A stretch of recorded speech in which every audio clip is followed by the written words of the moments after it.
I stood outside the hospital room door and watched my fiancé slip the engagement ring we were supposed to have sized tomorrow onto a young female patient's finger. The girl clutched his white coat, tears streaming down her face. "Dr. Carter, you said I'd get better after the surgery, but if I don't wake up, at least let me feel like someone chose me once," Ethan Carter murmured soothingly.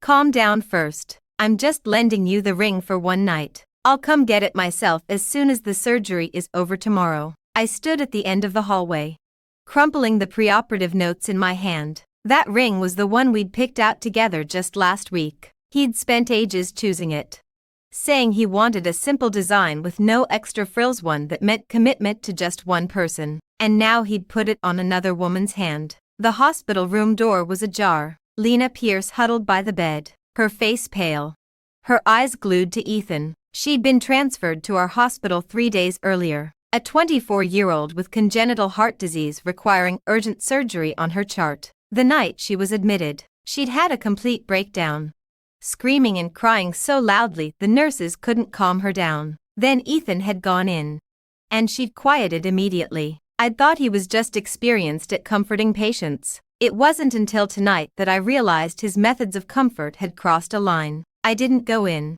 I turned and walked back to my office, pulled up the surgical schedule for tomorrow's joint procedure. I picked up a pen and crossed out Ethan's name in the primary surgeon column. I wrote in its place, Eleanor Hart. I slid the form across the desk to the charge nurse. "Update this in the department team chat and the operating room scheduling system by 7:30 tomorrow morning." The nurse stared at me, stunned. Dr. Hart. Wasn't Dr. Carter supposed to be the primary surgeon for that case tomorrow? Not anymore. By early the next morning, the entire department knew about the change. The morning huddle had barely started when Ethan burst through the door. He marched straight to my desk and slammed the surgical schedule down. "Eleanor Hart, what is the meaning of this?"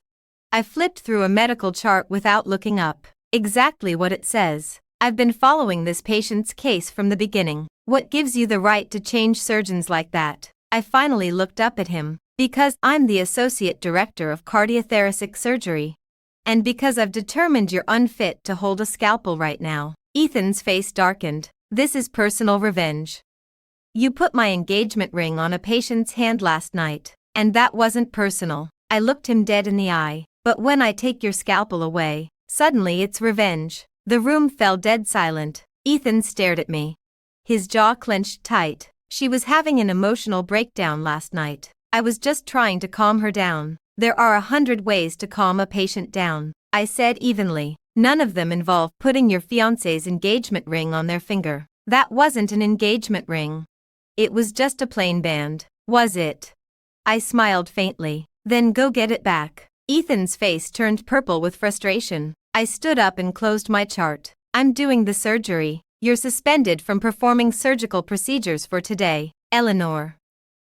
"Ethan," I cut him off. "This is a hospital, not a stage for your romantic dramas. Patients need doctors, not grooms." Ethan stared at me, his chest heaving, but in the end, he said nothing more. I turned and walked toward the operating room. As I passed him, I heard him mutter through gritted teeth, "You'll regret this." The surgery lasted 4.5 hours. It went perfectly. I pulled off my mask and stepped out to find Lena's mother practically throwing herself at me. "Dr. Hart, how is my daughter?"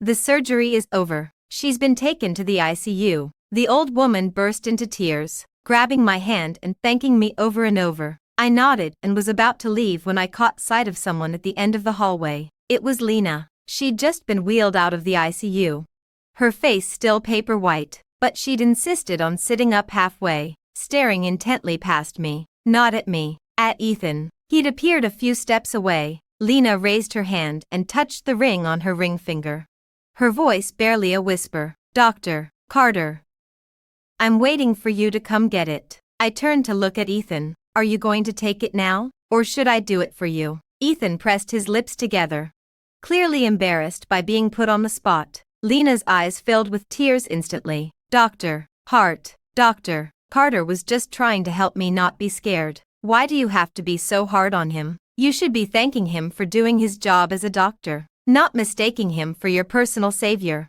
I said calmly. Take the ring off. She froze. I'm only going to say this one more time. Take it off. Lena's lips trembled, tears pooling in her eyes. She didn't move. Ethan suddenly stepped forward, positioning himself between her and me. She just had surgery. Don't upset her. I took a step closer, looking him directly in the eye. Ethan, if you don't take that ring back right now, the wedding is off. His eyes darkened sharply. I reached out, grabbed Lena's wrist, and slipped the ring off her finger in one smooth motion. She let out a small cry of pain. Ethan grabbed my arm roughly, his voice cold. Eleanor, have you lost your mind? I closed my fist around the ring and looked up at him. When you took my engagement ring to comfort another woman, you should have known I wouldn't just let it slide. With that, I shook off his hand and walked away. Early the next morning, the director of nursing services knocked on my office door. Dr.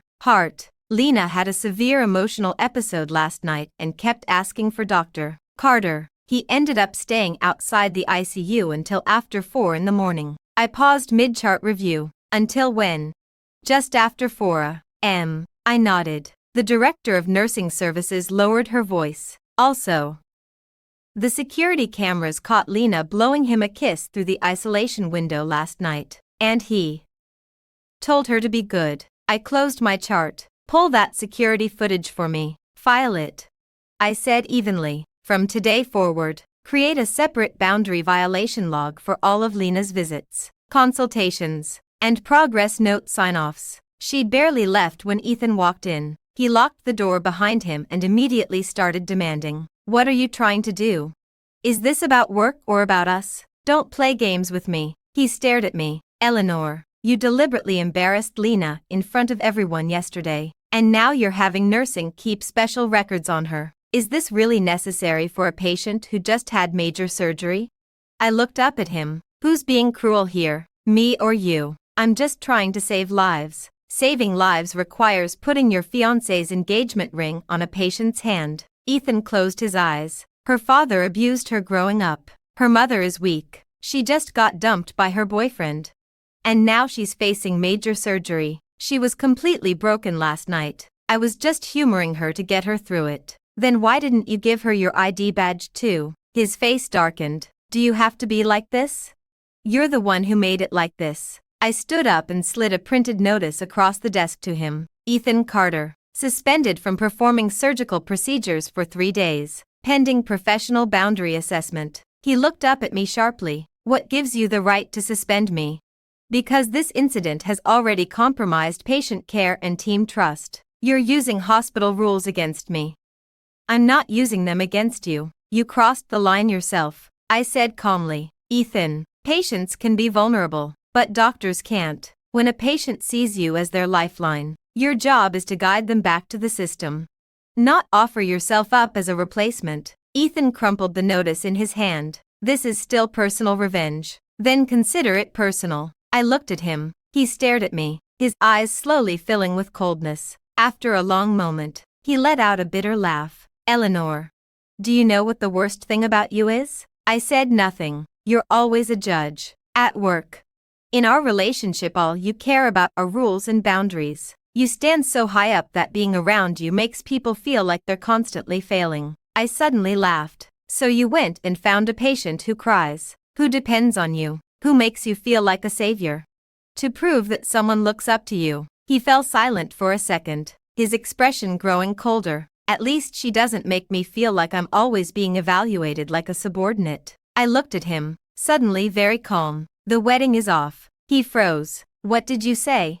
I said the wedding is off. I closed the wedding itinerary book on my desk and tossed it into a drawer. Come talk to me about a wedding when you can tell the difference between being a doctor and being a boyfriend. Ethan's face turned completely dark. Eleanor, don't be ridiculous. I smiled faintly. You put my engagement ring on another woman's hand, and now you expect me to go on marrying you like nothing happened. Ethan, do you really think that highly of yourself? He stood there, his breathing heavy. After a long moment, he threw down.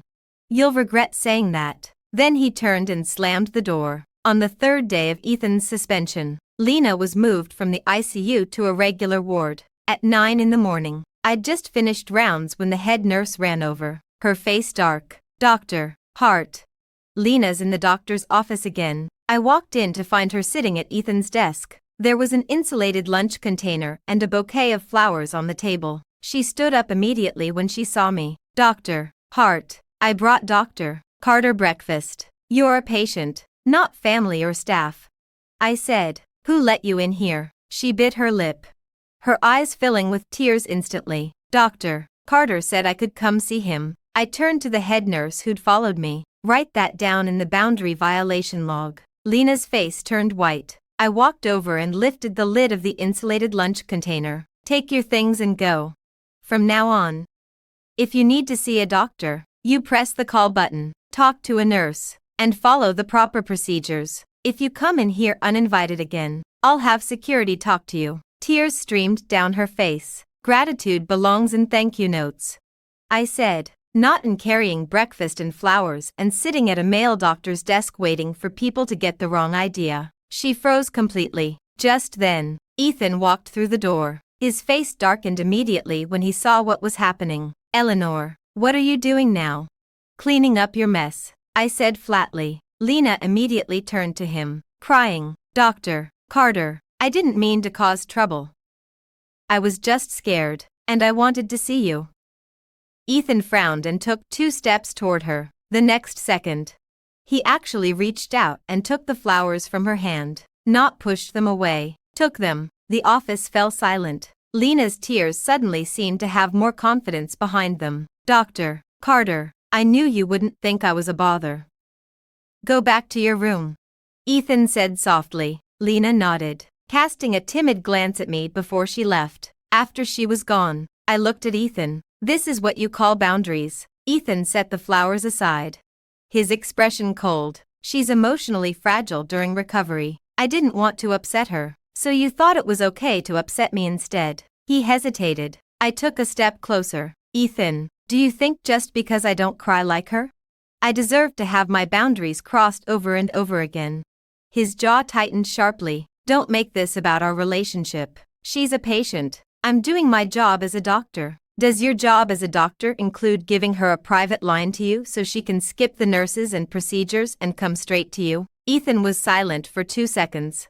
Then threw out coldly, You're acting like you're jealous of a patient. I laughed. I'm not jealous. I'm disgusted. At those 3 words, Ethan's face changed completely. I turned to the head nurse. From now on, Ethan Carter is prohibited from having any unsupervised contact with Lena's ward. All postoperative communication will be handled by the charge nurse and me. Ethan spoke through gritted teeth. You have no right to do that. Whether I have the right or not isn't up to you.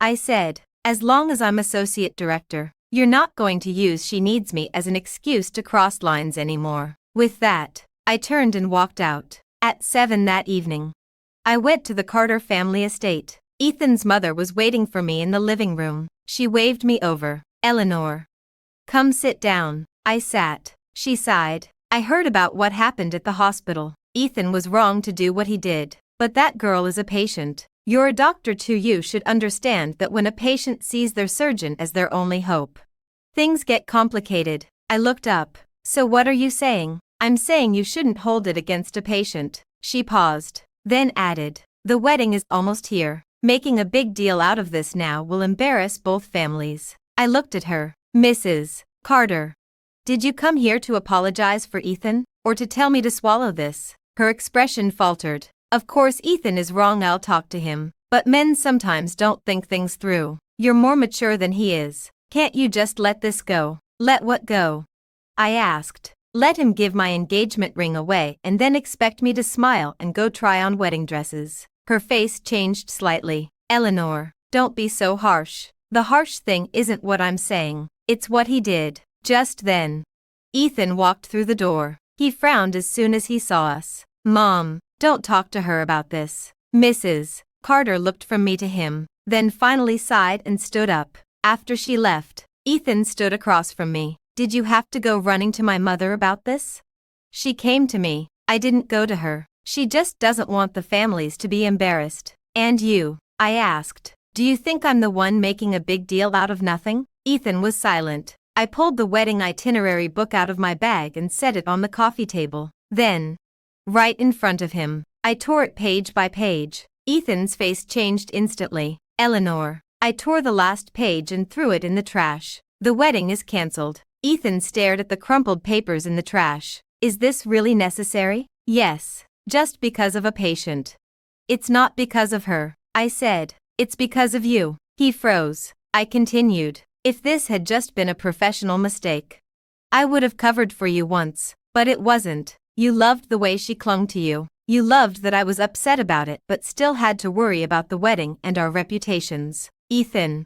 This wasn't a mistake. You were testing my boundaries. Ethan's face darkened slowly. You're painting me as some kind of monster. Then tell me why you never stopped her from coming on to you. She needs me. There are hundreds of patients in this hospital who need doctors. Why is she the only one who needs you to stay up all night? Accept her flowers and give her a private line. This time.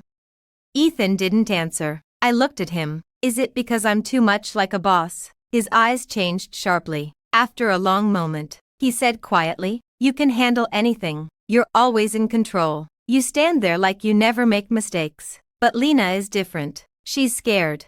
She cries. She begs me. With her, at least I don't feel like I'm constantly being judged and corrected by you. I laughed, suddenly finding it all absurd. He wasn't in love with anyone. He was just addicted to being needed. And I was too strong, too steady, too independent. I looked at him. Ethan, you're such a turn-off. His face stiffened. The wedding is cancelled. The shared engagement home is mine. The joint account is frozen. You can keep comforting her if you want, but don't use my name to do it. With that, I stood up to leave. As I passed him, Ethan suddenly grabbed my wrist. Eleanor. I turned. Do you really have to end it like this?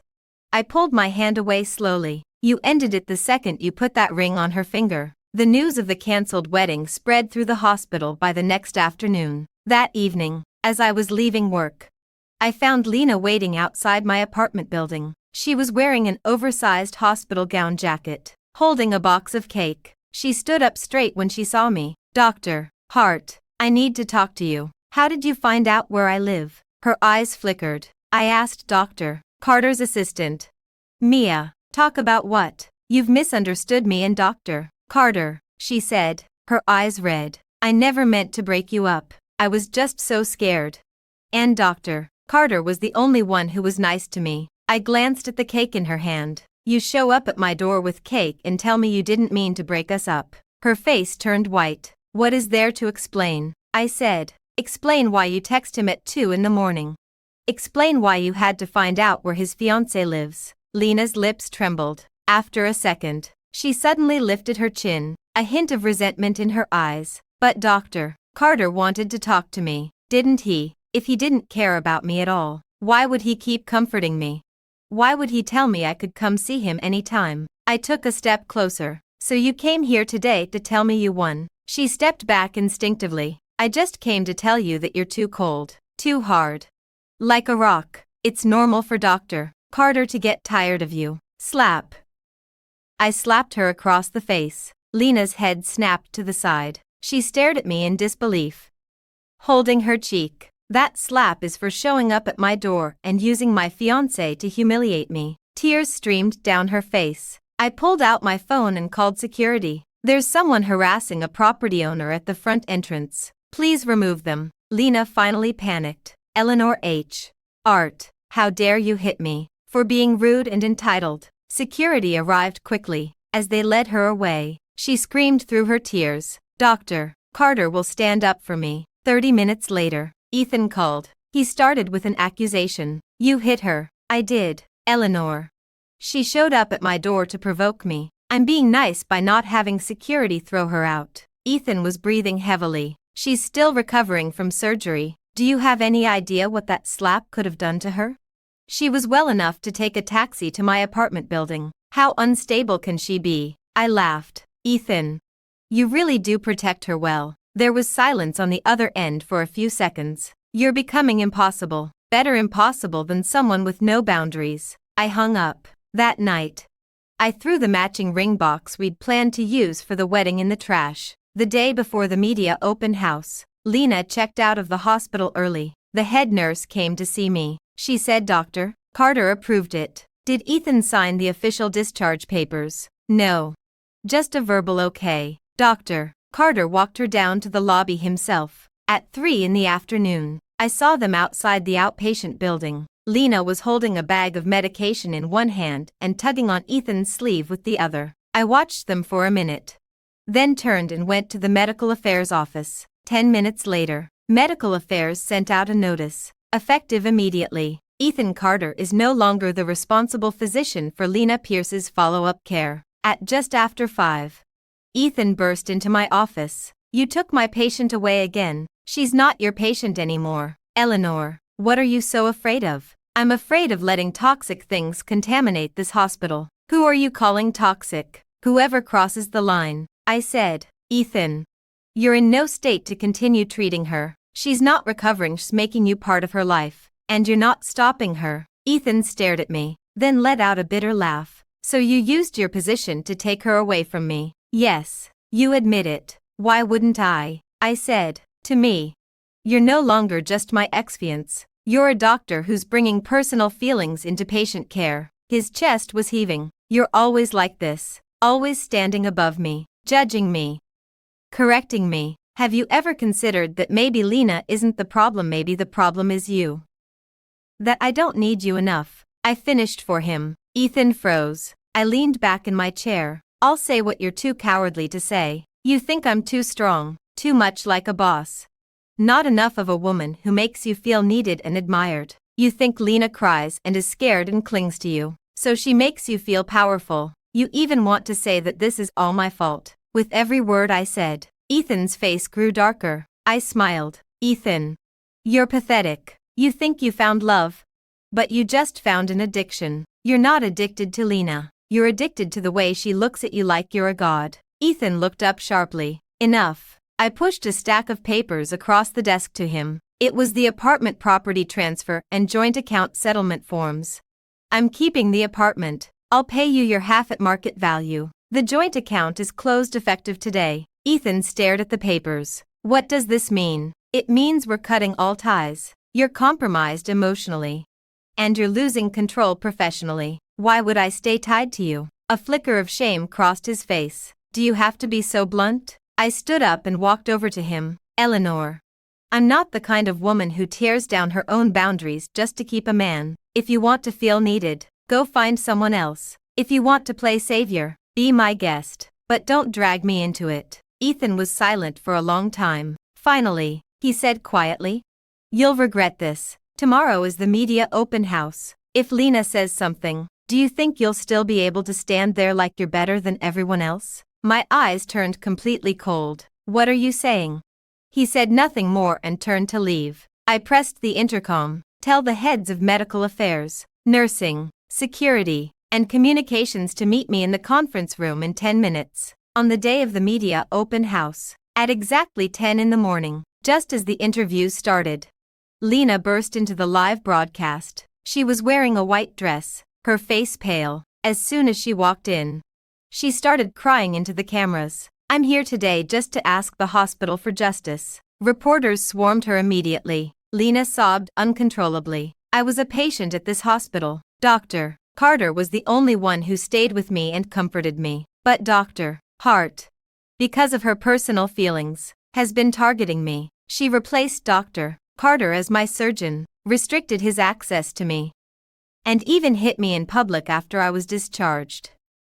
The communications team tried to cut the live feed. I raised my hand. Leave it on. Then I walked over to Lena. Are you finished? She bit her lip, tears streaming down her face. I just wanted to live. I was just so dependent on Dr. Carter. What did I do wrong? I turned to face the live cameras. Now that Ms. Pierce has had her say, it's my turn. The head nurse handed me a prepared folder. I opened the first document. First, on Ms. Pierce's first day of admission, the nursing department completed all standard preoperative education. Dr. Carter, as a consulting surgeon, had no procedural obligation to stay with her overnight. I turned to the second page. Second, after her preoperative breakdown, nurses offered psychological consultation, family presence, and nighttime sedation, all documented. Dr. Carter did not follow any of these standard procedures. Instead, he chose to put my engagement ring on her finger and promised to come get it himself after surgery. This is called creating inappropriate personal dependency. Lena's face turned white instantly.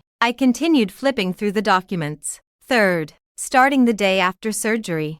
Ms. Pierce entered the doctor's office without permission 3 times, brought Dr. Carter flowers and food 4 times, and contacted him privately 7 times. All times, locations, security footage, and nurse signatures are documented here. Fourth, after her discharge, she obtained a doctor's home address without permission and showed up uninvited, which constitutes harassment. Fifth, I looked at her. I slapped her because she showed up at my door and told me that she'd crossed my boundaries because my fiancé wanted her to. Lena panicked. You're lying. We have footage. I turned to security. Show it. The large screen cut to the security footage from my apartment building. It showed Lena standing in front of me, holding the cake, taunting me. Lena's face turned as white as a sheet. I looked back at the cameras. Doctors cannot allow patients to treat them as personal property, and they certainly cannot enjoy that dependency and allow it to cross professional boundaries. Just then, Ethan walked out from the back of the crowd. He stared at me, his voice heavy. That's enough. It's not enough. I looked at him. Ethan, why don't you tell everyone yourself? Were you trying to save a patient? Or were you using her to prove that you matter more to me than I let you? His breath caught. Lena turned to him, crying, Dr. Carter, tell them, you said you'd protect me. Ethan stood frozen, his face slowly turning white. I looked at him. Ethan, you weren't saving her. You were using her to satisfy your own ego. The room fell dead silent. The next second, the hospital director walked in. When my father, Dr. Robert Hart, walked into the interview area, even the sound of camera shutters stopped. He was followed by the heads of medical affairs, compliance, and hospital administration. He didn't look at me first. He looked at Ethan. Do you have anything to say for yourself? Ethan said quietly. I admit my handling of Ms. Pierce was inappropriate. Inappropriate. My father laughed coldly. Engagement rings, overnight stays, private office visits, continuing contact after discharge, that's professional negligence. Lena cried and tried to move closer to Ethan. Dr. Carter, say something.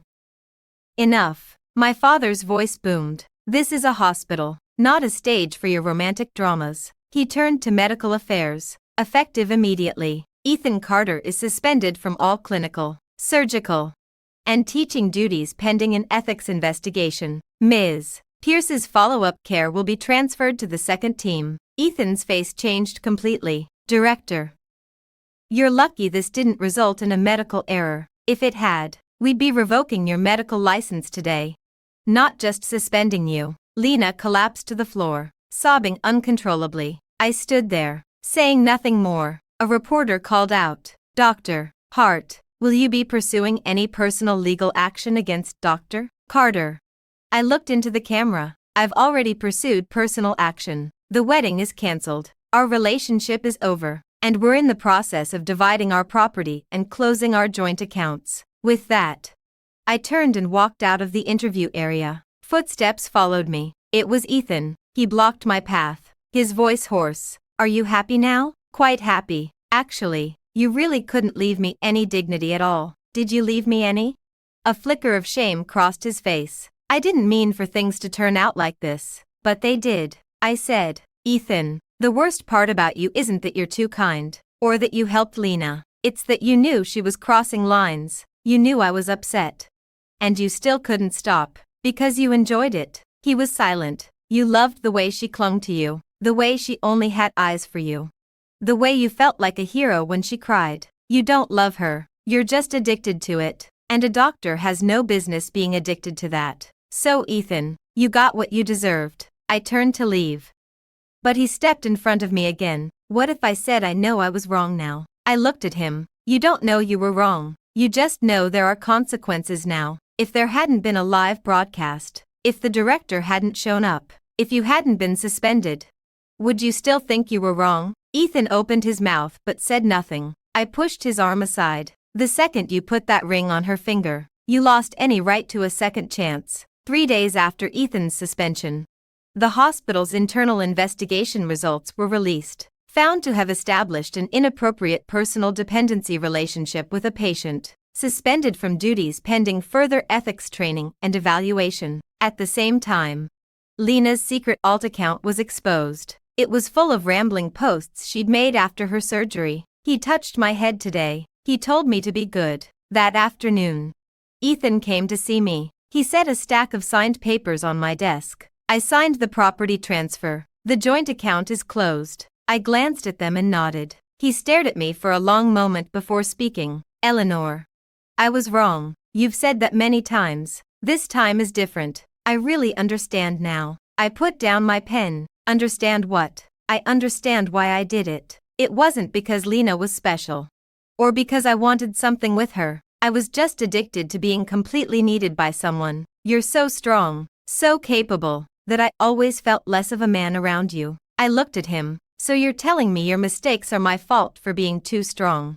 Ethan's face changed. That's not what I meant, but that's exactly what you said. I said coldly, my strength isn't your burden, it's your loss. You couldn't handle that I didn't need you.